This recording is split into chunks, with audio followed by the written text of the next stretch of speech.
Hi friends, welcome to my channel. இன்றைக்கி வந்து நம்ம சப்பாத்தி பூரிக்கெல்லாம் சேர்ந்த மாதிரி ஒரு சூப்பரான ஒரு தக்காளி குருமா தான் வைக்க போகிறோம். எப்படி வைக்கிறதுன்னு பார்க்கலாம் வாங்க வீடியோக்குள்ளே. இதுக்கு முன்னாடி என்னுடைய சேனல் நீங்கள் இப்போ தான் முதல் தடவை பார்க்குறேன்னா மறக்காமல் சப்ஸ்கிரைப் பண்ணிக்கோங்க. நான் வந்து ஒரு கடாய் வச்சுருக்கேங்க. அந்த கடாயில் ஒரு 3 ஸ்பூன் அளவுக்கு எண்ணெய் விட்டுக்கலாம். எண்ணெய் கொஞ்சம் காஞ்ச உடனே நறுக்கி வச்சுருக்கிற வெங்காயத்தையும் ஒரே ஒரு பச்சை மிளகாய் 4ஆக கட் பண்ணி வச்சுருக்கேன், அதுவும் கூட சேர்த்துக்கலாம்.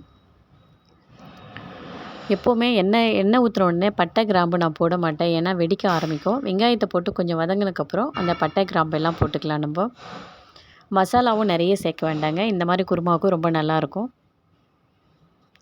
உப்பு தேவையான அளவு போட்டுக்கோங்க. வெங்காயம் அப்போ தான் சீக்கிரமாக வதங்கும். வெங்காயம் ரொம்ப கருகணும்னு அவசியம் இல்லை, லைட்டாக வதங்கினா போதும். நான் வந்து ஒரு 4 கிராம்பு, ஒரே ஒரு பீசஸ் 2 பீசஸ் பட்டை, ஒரு அரை பிரிஞ்சி இலையை 2ஆக கட் பண்ணி போட்டு வச்சுருக்கேன், சின்ன இலை. இந்த குருமா வந்து ஒரு 4லேருந்து 5 பேர் சாப்பிட்ற அளவுக்குங்க. 2 வெங்காயம், 3 தக்காளி, 1 ஸ்பூன் இஞ்சி பூண்டு பேஸ்ட்டு, 1/4 டீஸ்பூன் மஞ்சப்பொடி எல்லாம் போட்டு நல்லா வதக்கிக்கலாம். இந்த குருமா வந்து நல்லா ஒரு ஹோட்டலில் சாப்பிட்ற ஒரு டேஸ்ட்டில் இருக்கும். நம்மக்கிட்ட இருக்கிற பொருளை வச்சே தாங்க செய்கிறேன், ஆனால் ரொம்பவே நல்லாயிருக்கும் இந்த குருமா. இந்த மாதிரி ஒரு சில டிப்ஸ் எல்லாம் ஃபாலோ பண்ணேன்னா நீங்கள் தாங்க சமையல் ராணி. வெங்காயம் எல்லாம் வதங்கினதுக்கப்புறம் தக்காளியை நல்லா வதக்கிக்கலாம். அதோடு கொஞ்சம் கொத்தமல்லி இலையை போட்டுக்கோங்க. எப்போவுமே கொதிக்கும் போது கொஞ்சம் கொத்தமல்லி இலையும், இறக்கும் போது கொஞ்சம் போட்டால் ரொம்ப நல்லா மணமாக இருக்கும், குருமாவாக இருந்தாலும் சாம்பாராக இருந்தாலும். தக்காளி எல்லாம் கொஞ்சம் நல்லா குழைய வதங்கட்டும். அதுக்கப்புறம் தான் நம்ம மிளகாத்தூள் போடணும். மிளகாத்தூள் நான் ஒரு ஸ்பூன் அளவுக்கு பெரிய ஸ்பூன் போட்டிருக்கேன். நீங்கள் சின்னதாக இருந்தால் ஒரு 1.5 ஸ்பூன் அளவுக்கு போட்டுக்கோங்க. வீட்டில் அரைக்கிற குழம்பு மிளகாத்தூள் தான் போட்டிருக்கேன். மிளகாத்தூள் போட்டு ஒரு நிமிஷம் நல்லா வதக்கி விடுங்க. அந்த எண்ணெயில் பச்சை நெடி போகும். அப்போ தான்